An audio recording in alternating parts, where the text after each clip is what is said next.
Assalamualaikum warahmatullahi wabarakatuh. Selamat pagi Ananda. Bertemu kembali dengan Ibu dalam mata pelajaran biologi. Bagaimana kabar Ananda hari ini? Sehat ya? Mudah-mudahan kalian masih tetap semangat dalam mengikuti pelajaran biologi walaupun dalam kondisi pandemi saat ini. Coba diamati gambar bakteriofag berikut. Dari gambar bisa kita ketahui ya bahwa bakteriofag memiliki struktur berbentuk huruf T. Materi genetiknya berupa DNA, memiliki kapsid, leher, selubung ekor, serabut ekor, papan dasar, dan jarum penusuk. Sekarang bagaimana dengan virus corona? Virus corona strukturnya berbentuk bulat, materi genetiknya RNA, memiliki kapsid, memiliki amplop, dan memiliki spike protein. Dari struktur-struktur virus tadi, apa ya persamaan antara virus-virus tersebut? Ya, jadi semua virus persamaannya ialah satu, memiliki kapsid, kedua, memiliki materi genetik berupa DNA atau RNA saja. Jadi ingat ya, hanya salah satu materi genetiknya. Kemudian virus ada yang memiliki amplop dan ada yang tidak memiliki amplop. Sekarang, mari kita bandingkan bagaimana struktur virus dengan struktur bakteri. Perhatikan gambar berikut.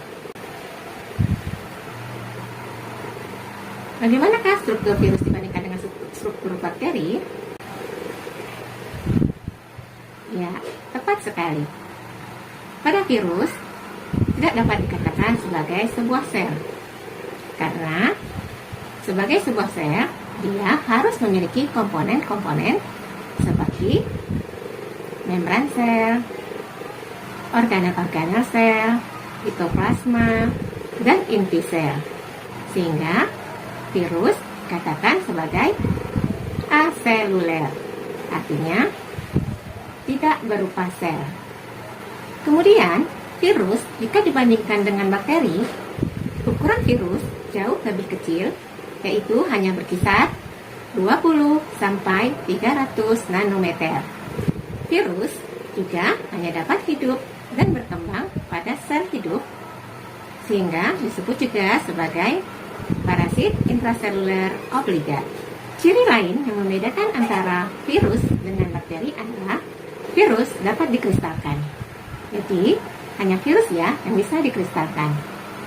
Artinya, virus dapat dinonaktifkan apabila tidak berada pada sel inangnya. Dari ciri-ciri tadi, dapat dikatakan bahwa virus dianggap sebagai peralihan antara benda mati dan makhluk hidup. Tahukah kalian apa alasannya? Ya, benar sekali. Virus dikatakan peralihan antara benda mati dan makhluk hidup karena yang pertama, sifat virus sebagai benda mati adalah virus tidak memiliki sel atau aseluler karena virus tidak memiliki dinding sel, membran sel, sitoplasma, inti, dan organel sel. Yang kedua, virus dapat dikristalkan. Ingat ya, makhluk hidup yang dapat dikristalkan hanya virus.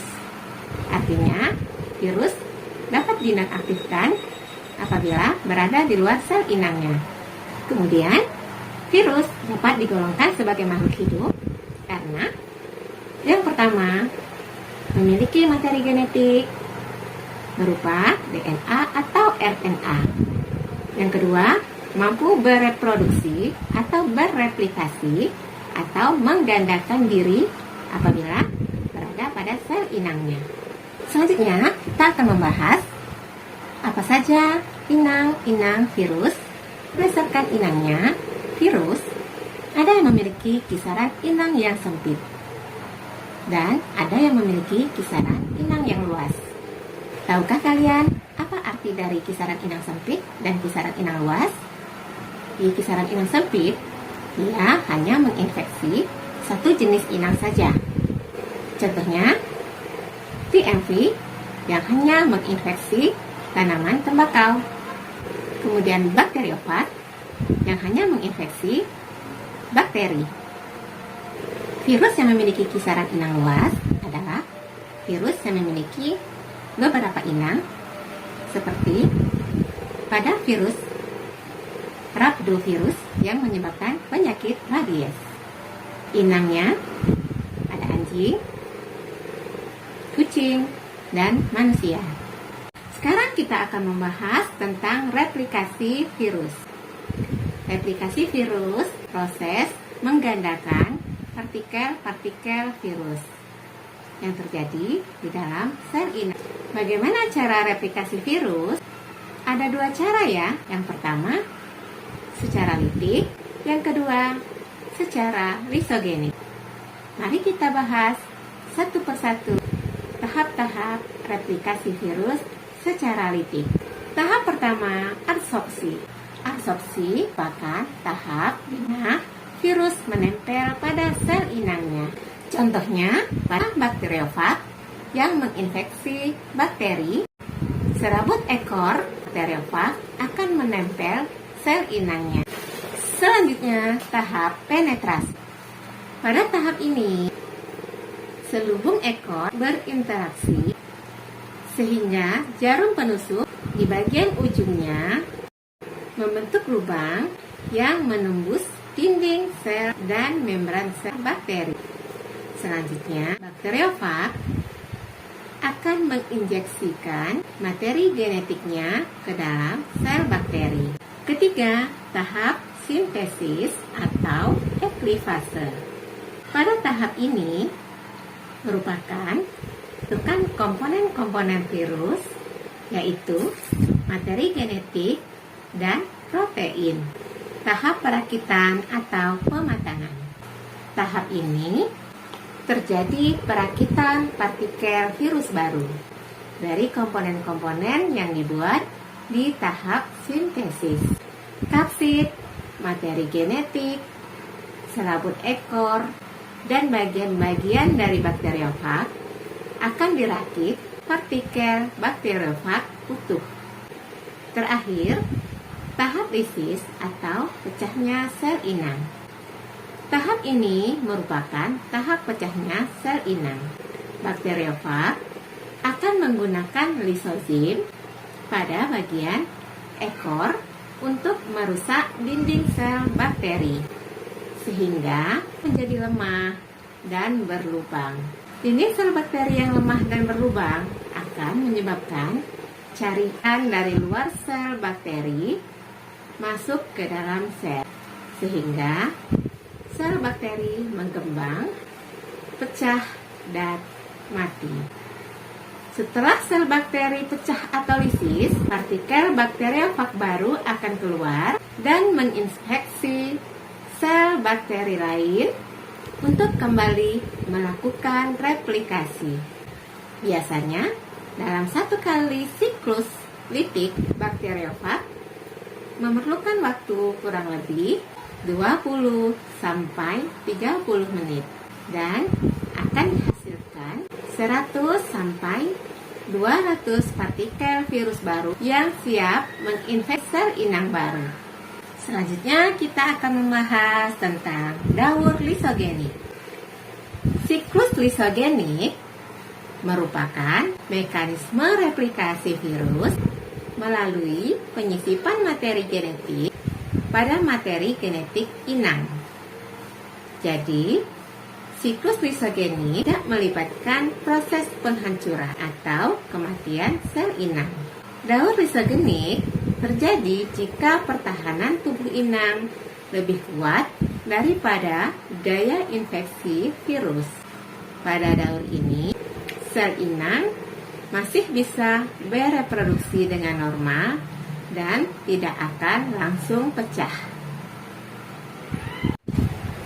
Akan tetapi, DNA virus bakteriofag akan berinteraksi dengan kromosom sel inang membentuk profag. Saat sel inang yang mengandung profag tersebut membelah diri, barulah profag akan diwariskan ke sel berikutnya. Bagaimana tahap-tahap daur lisogenik?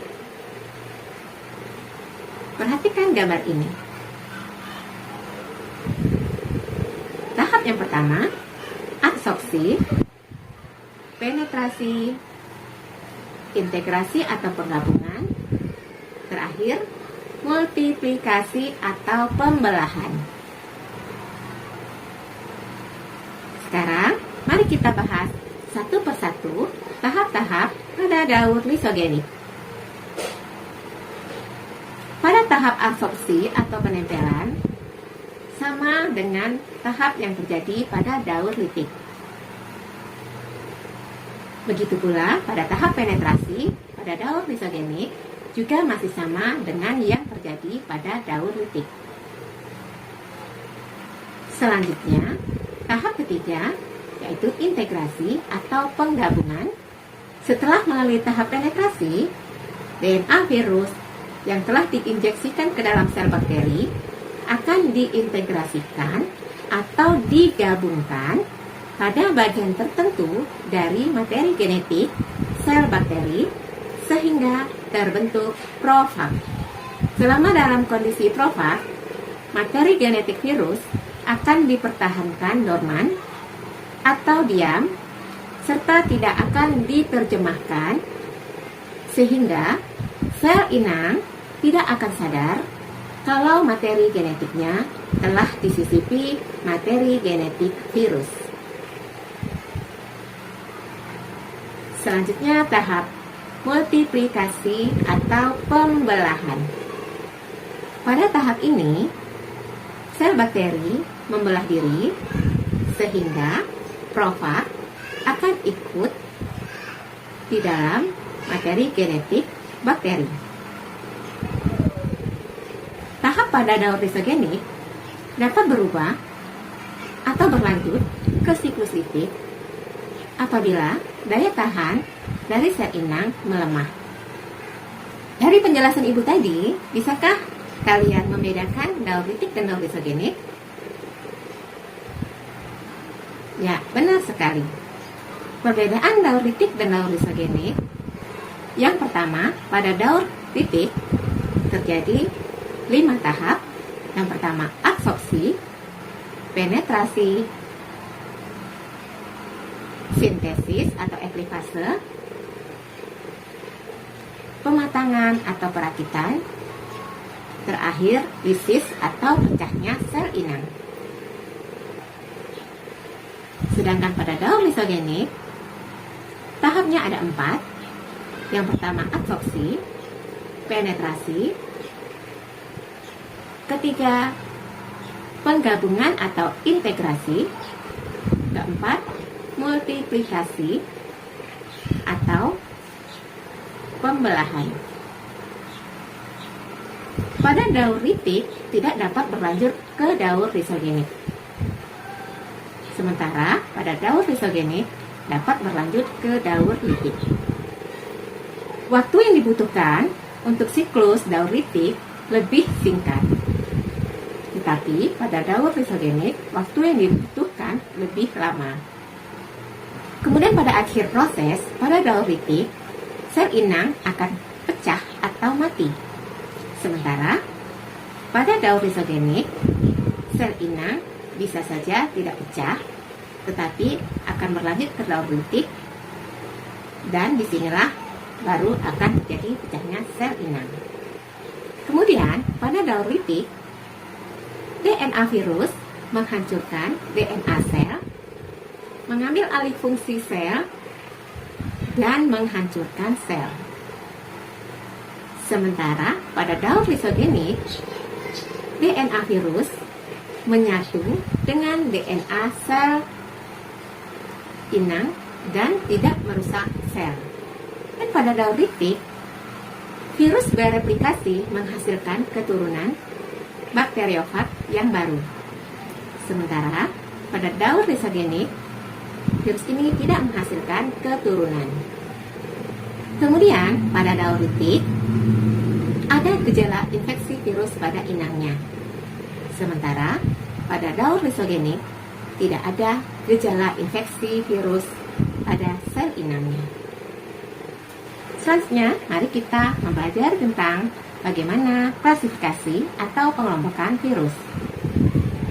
Virus dapat dikelompokkan berdasarkan materi genetiknya, berdasarkan bentuknya, berdasarkan sel inang yang diinfeksi, berdasarkan asam nukleatnya atau materi genetiknya.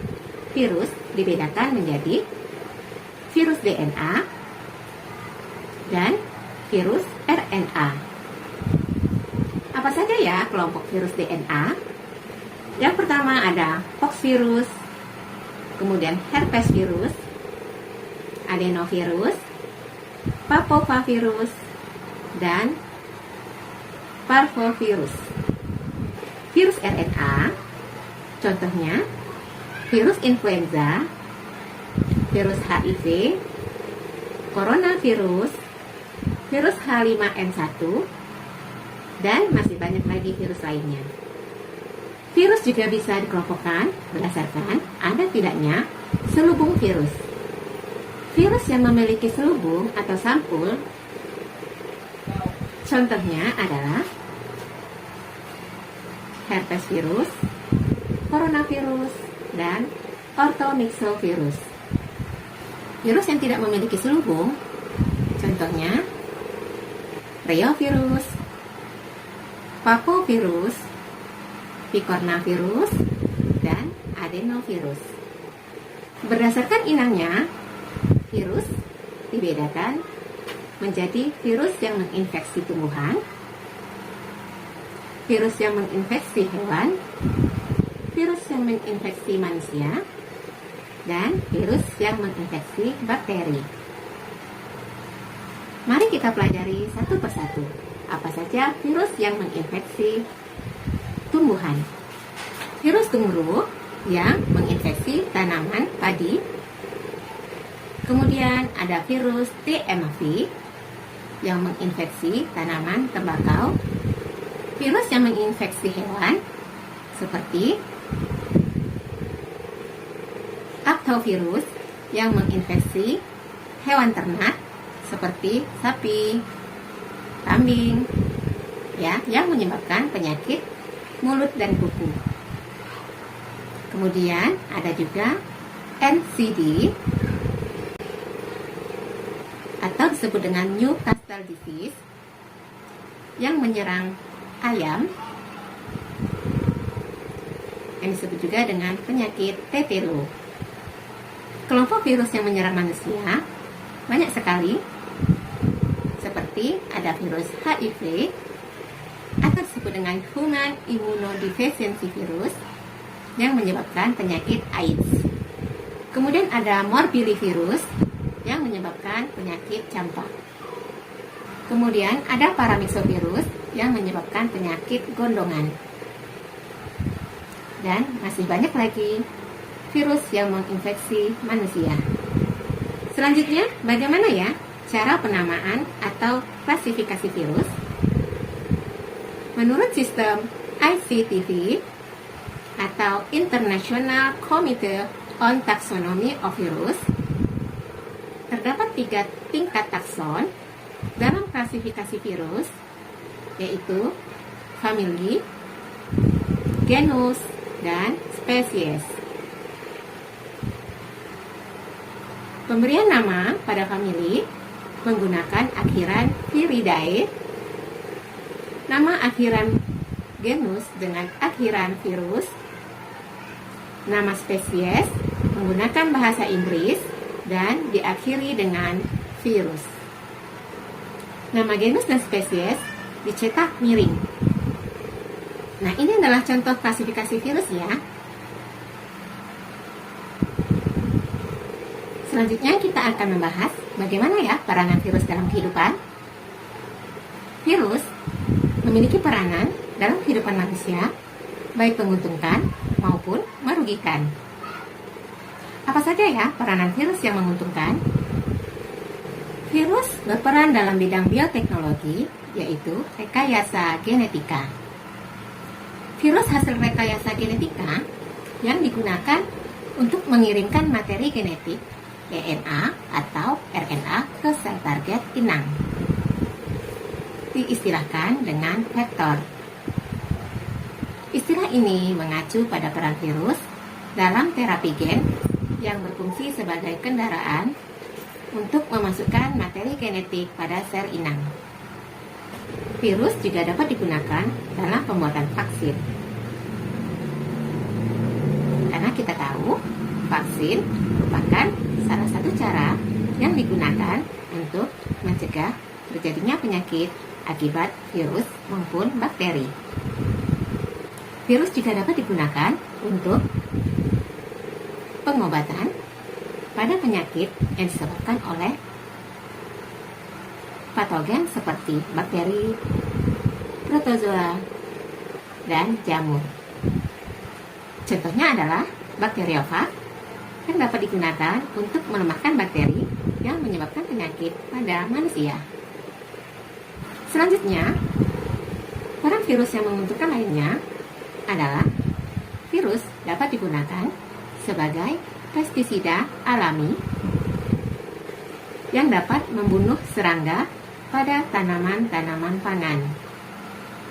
Contohnya adalah bakulovirus yang digunakan untuk sebagai pestisida alami agar tidak mencemari lingkungan. Virus juga dapat digunakan untuk membuat perangkat elektronik. Caranya dengan menginokulasi virus dan dicampurkan dengan senyawa Fe untuk digunakan sebagai kapasitor yang dapat menyimpan energi listrik.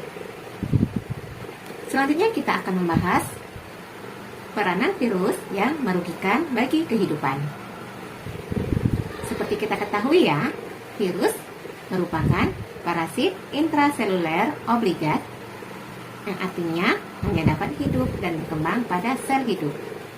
Sehingga sebagian besar sel hidup yang ditumpanginya akan mengalami penyakit. Tentu saja hal ini akan merugikan inangnya.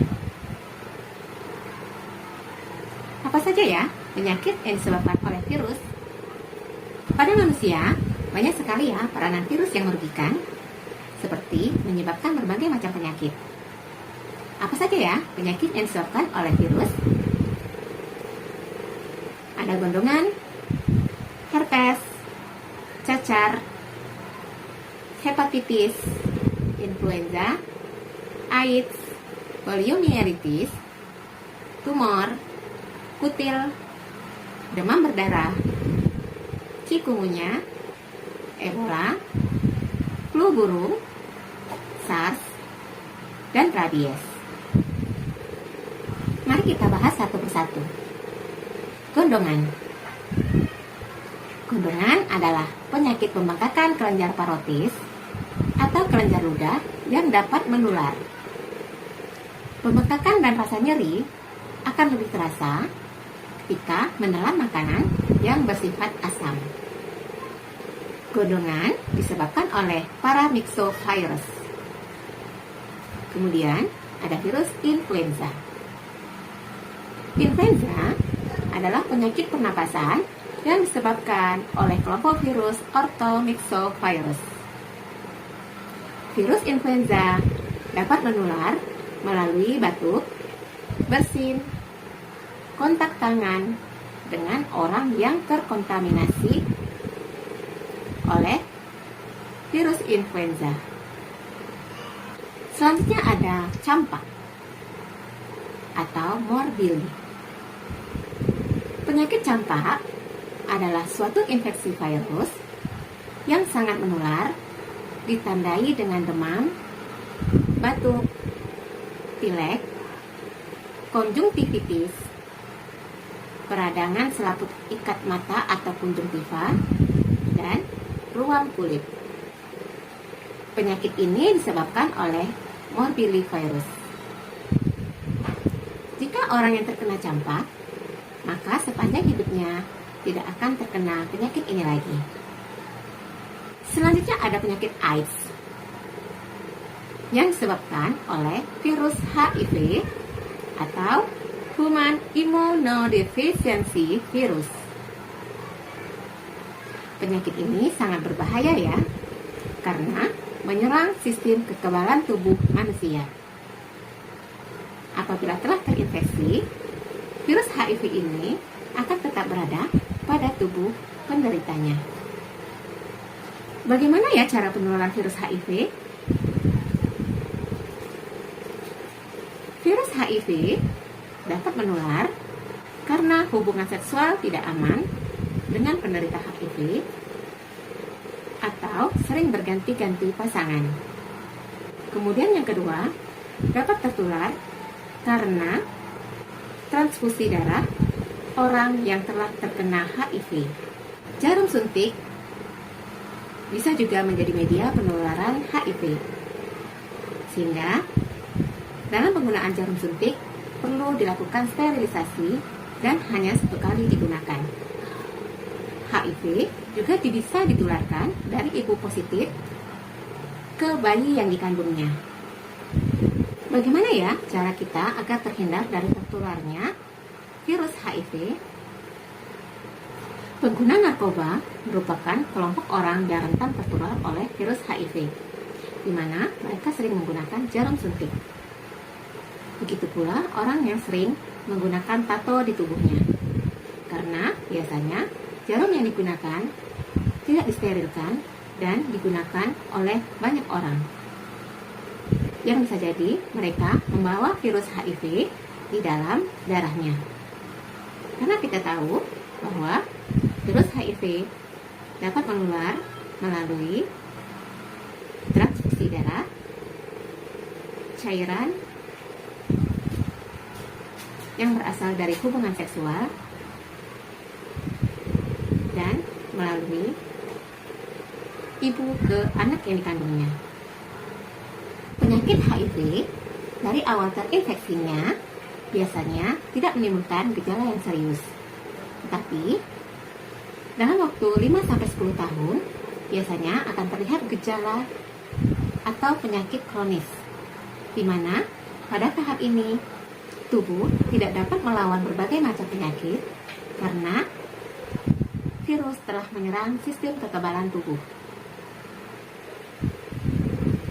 Bagaimana ya ciri-ciri dari penderita AIDS ini? Biasanya penderita AIDS memiliki ciri-ciri diare yang berkepanjangan, batuk yang berkepanjangan, tubuh menjadi sangat kurus, terdapat rasa lelah, letih, lesu, demam, sesak napas, dan terdapat bercak putih pada lidah. Biasanya, pasien akan mengalami kematian setelah mengalami gejala klinis selama 2 tahun. Jadi, penting ya buat Ananda semua untuk menjaga agar tidak terjangkit oleh virus HIV. Bagaimana caranya? Tentu saja dengan mengikuti aturan-aturan dari Allah Subhanahu wa Ta'ala, seperti hanya berhubungan kepada pasangan yang sah, tidak menggunakan narkoba, tidak menggunakan tato, karena semua itu bisa menjadi media penularan penyakit HIV. Selanjutnya, virus merugikan manusia yang sekarang sedang kita alami adalah virus COVID-19. Virus COVID-19 telah menyebabkan banyak kematian dan menyebabkan terhentinya berbagai aktivitas. Bagaimana ya gejala penderita COVID-19? Ada beberapa gejala yang bisa timbul pada pasien yang menderita coronavirus atau COVID-19, seperti diare, sakit kepala, konjungtivitas, hilangnya kemampuan mengecap rasa, hilangnya kemampuan mencium bau atau anosmia, dan pada gejala yang sangat berat bisa menyebabkan pneumonia atau infeksi paru-paru, di mana penderita akan mengalami sesak napas, sehingga memerlukan alat bantu pernapasan. Bagaimana ya cara penularan virus COVID-19? Tentu, Anda sudah semua tahu ya. Virus COVID-19 dapat menular karena tidak sengaja menghirup percikan ludah atau droplet yang keluar saat penderita COVID-19 batuk ataupun bersin. Kemudian memegang mulut atau hidung tanpa mencuci tangan, di mana tangannya sudah terkontaminasi dengan percikan ludah dari si penderita COVID-19. Bagaimana ya cara kita agar terhindar dari COVID-19? Ya, benar sekali. Bisa kita lakukan dengan cara tetap menjalankan protokol kesehatan, yaitu menerapkan physical distancing, menggunakan masker saat beraktivitas, rajin mencuci tangan, menghindari kontak dengan penderita COVID-19, dan meningkatkan daya tahan tubuh dengan cara menjalani pola hidup sehat seperti mengkonsumsi makanan bergizi, berolahraga secara rutin, istirahat yang cukup, dan mencegah